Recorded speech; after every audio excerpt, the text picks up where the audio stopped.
First patient I saw on the Meridian Pall was a woman in her mid-40s. She was sitting upright in a cot, both hands flat on her thighs, eyes open. She breathed. She blinked at the correct intervals. When I moved my penlight across her field of view, her pupils responded. Everything that kept a human being alive was still running. Everything that made her one was gone. Her name was on the intake tag attached to her wrist. She didn't know it.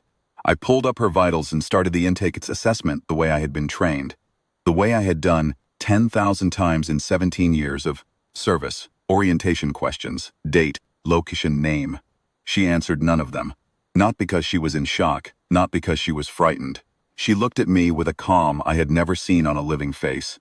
The kind of calm that has no memory of why calm was ever necessary, and she waited for me to do something she couldn't name. I documented it. I moved to the next cot. That was the third day after the collective deployed what their published technical brief called the severance, a description they transmitted, openly, in full, to every monitored diplomatic channel in the sector. They wanted the record to exist.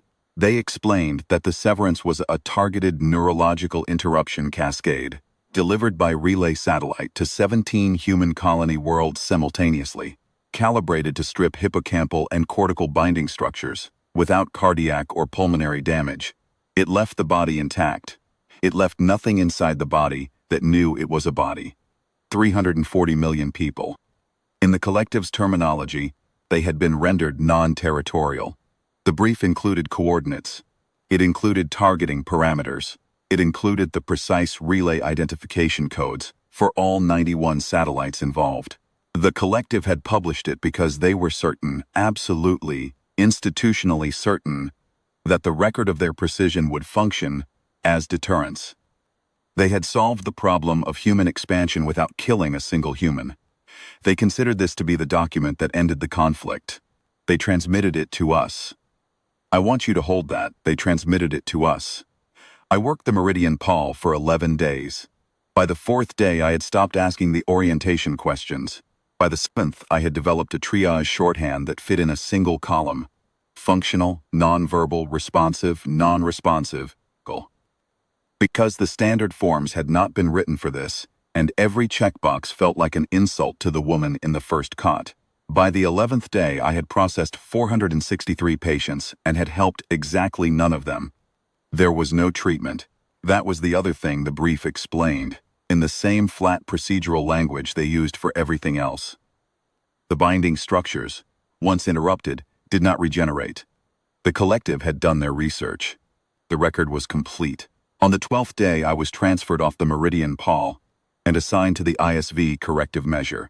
Admiral Sarah Calloway was running the compact from the corrective measures bridge, and the first thing I noticed when I stepped onto that bridge was the secondary display panel along the port side wall. It was running the collective's brief, not a summary, not a redacted version.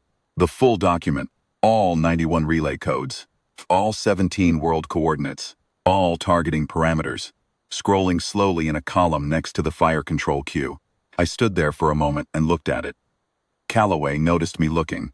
She said nothing. She didn't need to. The Reckoning Compact had assembled over six weeks. 410 warships from every Stangfleet designation Earth maintained, organized into 4 strike groups and a command element. No announcement. No ultimatums transmitted. The collective had published the record. The compact had read it. That was the entirety of the diplomatic phase. The processing into Oratheni space took 9 days. On the 3rd day, Calloway convened the strike group commanders and walked them through the queue sequence.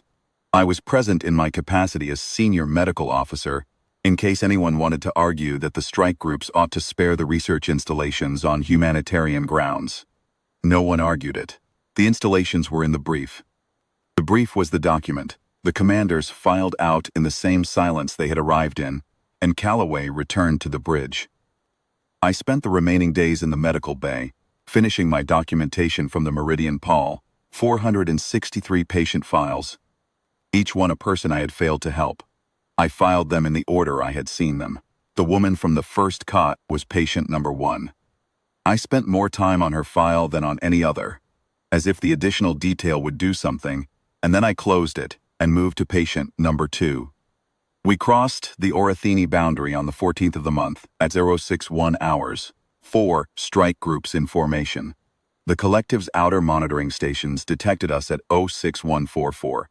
I know the precise time because it was logged, and because what happened next happened fast enough that these timestamps are the only way to reconstruct the sequence. At 0617, Strike Group Argent cleared the first relay station from the target queue. Relay identification code OC044 Theta, the same code that appeared in the collective's brief under the heading 17 World Cascade, Activation Architecture. The same station that had carried the signal to Colony Heron's Gate, which had a population of 18 million people, most of whom were now sitting in cots on hospital ships with their hands flat on their thighs. At 0631, Strike Group Ven cleared 3 more. The collective's first communication came in at 0638. It was routed to Calloway's console, and she read it without visible reaction, then set it aside and returned her attention to the target queue. I was standing near enough to read it over her shoulder. It requested confirmation of our command authority. It asked whether this action had been authorized by Earth's Joint Council. It noted that the collective was prepared to open formal discussions regarding the events of the preceding month.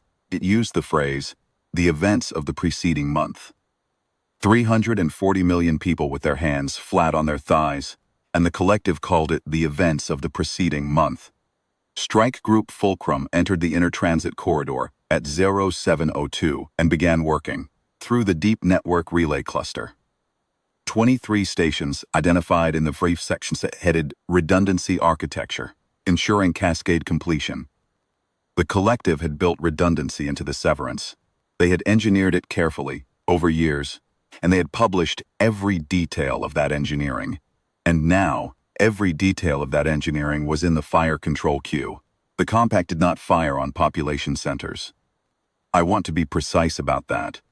The strike groups worked through the relay architecture, trench infrastructure, the transmission installations that the brief identified as having developed and refined inference over an 11-year period, and the orbital platforms from which it had been administered.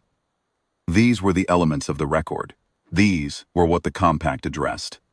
The second communication from the collective arrived at 0841 and requested immediate cessation of hostilities and channel access to Earth's senior diplomatic representative. Calloway logged it. The compact continued.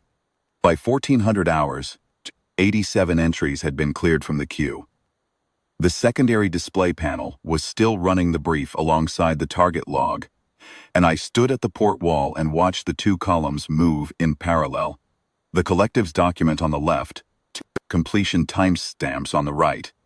And I thought about the woman in the first cot, and the 462 patients after her, and the 340 million people I would never reach. The third communication arrived at 1619. It was shorter than the first 2. It asked us to stop. Calloway set it aside with the others. At 2204 hours, Strike Group Argent cleared the 91st and final entry in the target queue. Relay identification code OC017 Alpha. Primary activation node for the initial cascade. The last station in the brief's architecture. The last entry in the collective's record. The display panel on the port wall stopped scrolling. Calloway made no speech. She issued no statement to the fleet. She sat in the command chair and looked at the completed queue log for a long moment, then turned to her navigation officer and authorized the withdrawal formation. I walked back to the medical bay. I sat down at my desk. I opened patient number 1's file. I had been wrong 11 days ago on the Meridian Paul, when I thought I had failed her. I was a medic. I dude for her had limits I had not set and could not move. But a medic is not the only thing humanity sends. I added 1 line to the file, the date, and the notation that the response had been completed, and then I closed it. She would never remember what had been done to her. That had been the collective's design. But the record existed. The compact had made certain of it, entry by entry, in the only language that had ever carried any weight. The corrective measure held its position at the withdrawal boundary for 6 hours before turning for home. No one aboard used the time to celebrate.